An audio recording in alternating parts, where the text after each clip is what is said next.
great to have you with us here on Labour Outlook, and for coming on so quickly after today's Spring Statement from Rishi Sunak. What's your initial response to the Spring Statement? Well, it's really bad for all of the people all over the country who are facing the cost of living crisis. They're going to be crippled over the coming months, and they heard nothing today to give them any comfort.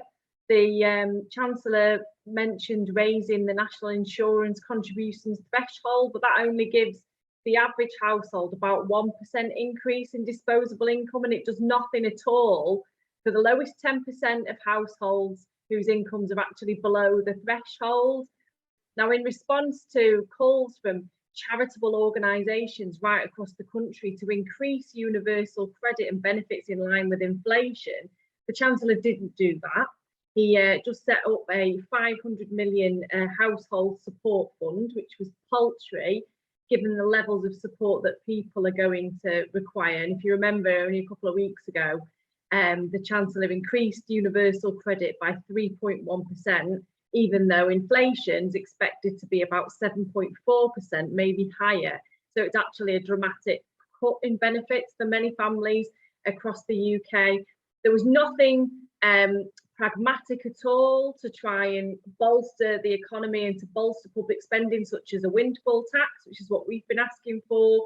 There was no move at all to stop the national insurance increase that was going to cripple people and replace that with a tax on wealth and capital gains, which we've been calling for a long time. So at the moment, that isn't taxed at the same rate as income, which is absolutely scandalous. And then finally, there was a tax plan that the Chancellor was waving about, and it had nothing in it, basically, because most of it is going to be a review that's going to take place in the autumn. So there was very little in the statement at all, and it begs the question, why did he even bother doing it at all? And if there was one measure today that you'd have liked seen that you think would have made an immediate impact, because the crisis is quite deep now for a lot of people right now, what one measure would you like to have seen that we didn't see today? Well, we needed immediate support to help people when they're facing huge exorbitant bills. So there's not just one thing that I would have liked to see. The first thing is that I would have liked to see universal credit increased in line with inflation so that people could actually survive the cost of living crisis. I would have liked to have seen more bold tax policies to bring wealth and capital gains and dividends in line with current rates of income tax, because I think that's fair. And that's a decent and pragmatic way to bolster public finances. I would have liked to have seen a windfall tax that would have helped with the cost of energy. And ultimately, I would have liked us to have had a wider conversation about tackling the energy crisis and looking at public ownership as really the only pragmatic solution in dealing with this. Yeah, actually, that's the next thing I was going to ask you, which is obviously this was a particular announcement today, and we wouldn't have expected necessarily more systemic discussion about the energy crisis. But obviously, this is something you've done a lot of work on over a number of years. Quite quickly, how would you say what we should be arguing in terms of the left, what we should be arguing as an approach for tackling the energy crisis holistically?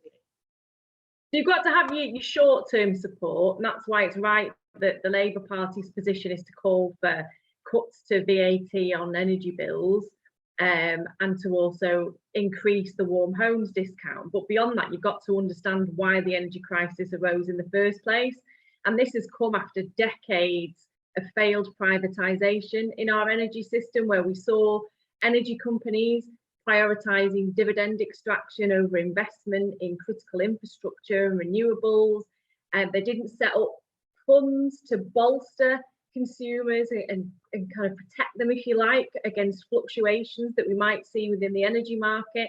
And that's why I think public ownership now is going to be so important to try and tackle the crisis, because one, you'll be able to control the energy system and you'll be able to develop it and shape it in a way that will protect consumers rather than shareholders' interests.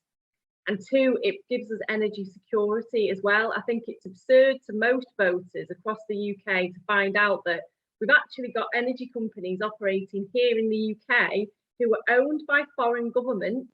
So, for example, EDF, in the case of the French energy company, they sell electricity to us, but we don't have our own UK energy company where we, the people, own it and we see the benefits of that. And I think that needs to change. And I think there's huge public support to start having conversations about that. And finally, slight detour. I'd see behind you, you've got a stop fire and rehire campaign canvas bag. We just wanted to get a couple of thoughts for you on what happened with the P&O workers this week and how that links to this sort of crisis of insecurity that we've been talking about in relation to the cost of living crisis. Yeah, I mean, what has happened to the workers at P&O is absolutely scandalous.